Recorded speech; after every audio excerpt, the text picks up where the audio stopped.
We're with Stephen Maguire, Director of Performance and Coaching with Scottish Athletics, and it's the selection day for Doha and the IAAF World Champs. Stephen, 12 Scottish athletes selected. It's a very good percentage. It's a great percentage, and I think it reflects where performance sport is in Scottish athletics at the moment. I'm really pleased on the performances of the athletes. I'm really pleased at how they've gone about and actually planned their season, which is a difficult season with the lateness of a World Championships, but to qualify at a World Championships for 12 of them to make the team superb. Yeah, and I think it was actually out of 72, so it's 16.66%. That's accurate. Which is exactly the same as in 2017 when 13 Scottish athletes made it out of a team of 78. But now you want them to step up. You want them to go there to Doha and have genuine ambitions to get in finals and contest medals. Yeah, I think it's really interesting. I think, and this is where the journey starts for a lot of them. And I don't want to be too cliched, but you have to get selected first. You have to do your business first, and you have to get on the team.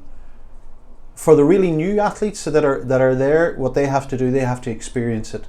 They have to replicate the performance that they've done throughout the year. That should get them through a heat. That should get them through qualifications.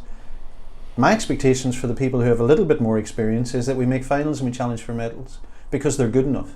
To me, it's not enough about turning up for the t-shirt, getting the singlet, everything like that. It's now start ticking the boxes at the very top end of the sport. Well, there were a lot of issues, I think, this year about peaking at the right time, because obviously it's been a long run in, and the British Championships were very late in August. But in the men's 1500, it's a 1, 2, 3 selection. That's what happened in the race with Neil Gourley, Josh Kerr and Jake Whiteman, all three of them in the team, and then Gemma Reekie and Laura Muir in the women's 1500. Why are we having this purple patch at 1500? Do you know, I was speaking to someone this morning about it, and they asked me the same question. It doesn't happen by accident. I think it's probably years and years of work, and it's down to personal coaches, but it's also the drive of Mike Johnson as well when Mike was here, and he looked after endurance in Scottish athletics. Mike did an unbelievable job, followed now by Mark, but more importantly the coaches stepping up. And it's one sort of area in the sport where I find that the coaches are inquisitive. They're curious, they want to know what people are doing, and I think success breeds success as well. So when you get that talent, and when you get a Laura, for example, and a Chris O'Hare, for example, and very, Neil Gourley publicly said, it was the likes of a Chris and a Jake and people like that inspired him. But there's always been a tradition in Scotland of endurance. There's always been a tradition of 800, 1500 metres, and I think it's becoming normal. I think what we need to do is to recognise that it isn't normal, because what they're doing is at the higher echelons of the sport. But the higher echelons of the sport has become normal now within Scottish endurance athletes, and that's tremendous. Well, moving up the distances, Callum Hawkins, of course, was already in place for the marathon. Andy Butchart in the 5,000, Steph Twell in the 10,000, and Eilish McColgan doubling up at the 5,000 and the 10,000. 4 very well-established Scottish athletes, and it's great that these big guns that we've got are there. Oh God, yeah, and do you know what? I don't like name checking an awful lot of people, as you know, but in this one I would have to take my hat off to Eilish in the way that she ran trials. She took it by the scruff of the neck, and she went out. She dictated the pace, and she basically said, "You know what? If you want to take my place, let's go." And nobody wanted to take her on, and she dominated the race. And I think Eilish's performance throughout the season has been absolutely tremendous. So again, you look at peaking at the right time, developing at the right time, and the work that Liz has done, her mum and coach, which is unique, has been absolutely tremendous. But yeah, Callum coming back, Andrew coming back, and Steph. Steph is very talented lady, a very talented lady, and for her to grasp this now at the longer distance, and if you look at her range of performances from 800 metres through, she's a true world-class athlete. So those guys are at the top end of the sport. Well, at the risk of name checking some more, but Beth Dobbin, Gemma Reekie and Neil Gourley, I think, are the 3 that this is their first global championships. But it's occurring to me that for Gemma, certainly it's 3 British teams in a row from Berlin, Glasgow and now this one. And for Beth, she was in Berlin last year, and Neil was in Glasgow. So actually all 3 of them backing up the initial breakthrough, and that's a great positive, isn't it? Totally. And again, looking at Gemma, her goal this season would have been European under-23s to win it. very close behind that would have been qualifications to Worlds. Gemma now is on a learning curve. She's a very young athlete, but a highly talented athlete as well. I know what Gemma's ambitions are going to be. Gemma's ambitions are probably going to make the final, and there's nothing wrong with that. So, she's getting her first taste of that global championships, which is brilliant. Beth, it's been meteoric, really, the rise at the top end of things, and anniversary games this year, she was very, very good. Cemented her place at trials after having a bit of a niggle and having not a whole lot of training done and things like that. So the toughness that she displayed, the mental toughness that she displayed to be able to go in there and grab a place was tremendous. And Neil, nobody should ever underestimate Neil Gurley. And it was interesting just watching him the week before at the Scottish Championships and how he ran that 800 metres in the last 250. That was tremendous the way he put that together.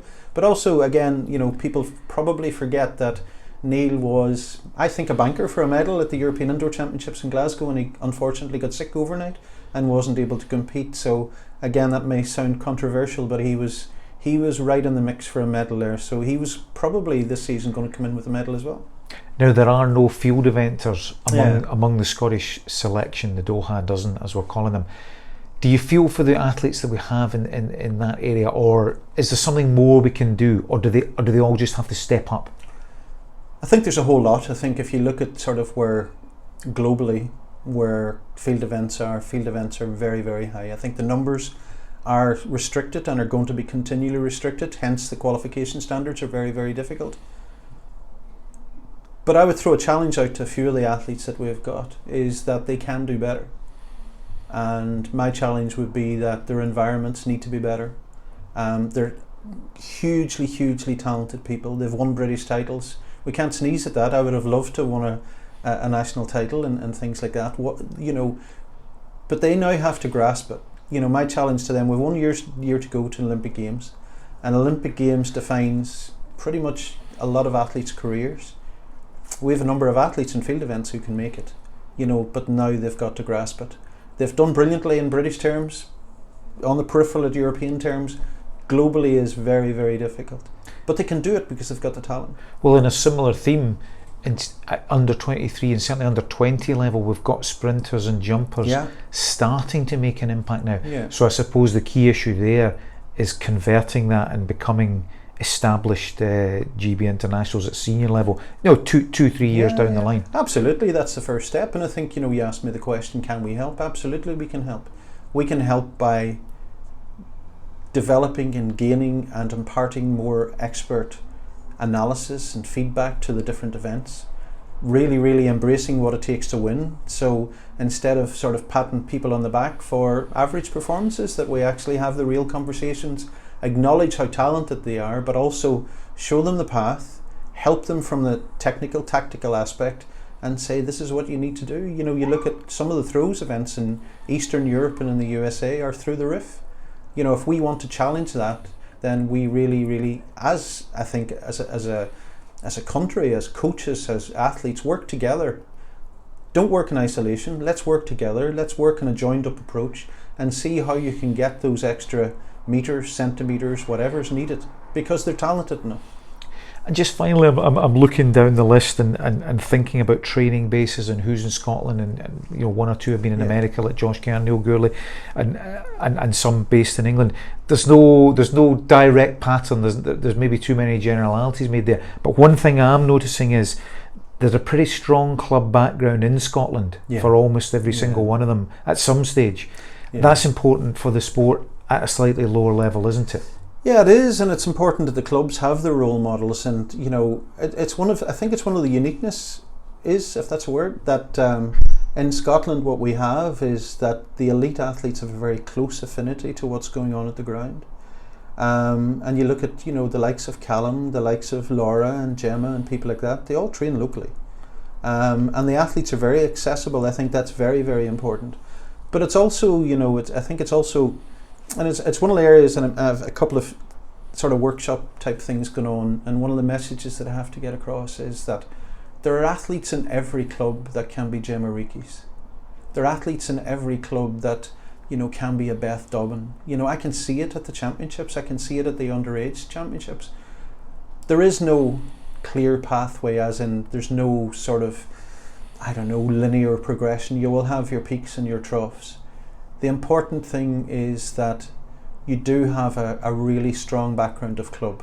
You really need the parental support and family support, but you also have to be able to grasp opportunities and not to make silly mistakes. And I think, if you look at sort of the common denominator on that team that we've got, is that, there's a humbleness around every one of those athletes who actually realise where they're at. They've got to a level now within the sport where for them to get to the very, very pinnacle, you're talking about small percentages. And they're as hungry as they were when they were in a club, or when they were winning Scottish age group titles, or some of them not even winning Scottish age group titles. But they've had the perseverance, and they've had that doggedness and robustness to be able to stick with it. And the club's sticking with them. I think the club structure in Scotland is very, very strong, and my hat's off to Scottish Athletics for the work that we've done that. But I have a challenge to the clubs as well, is to recognise talent and to help that talent. When I'm going to be talking about coaching later on in the week and things like that, it's impossible now to coach an athlete from cradle to grave. Is that the athletes need to be surrounded by expertise. And there's nothing wrong with bringing in expertise. There's nothing wrong with, you're doing your own CPD and, continual learning and things like that. We have some tremendous athletes in Scotland, in clubs, and you can see it. But it's to grasp the opportunities, to be as humble as the Laura Muirs of this world, and it's down to a lot of work. But also you can do it from a Scottish base, and that's been shown very clearly as well. Thanks, Stephen.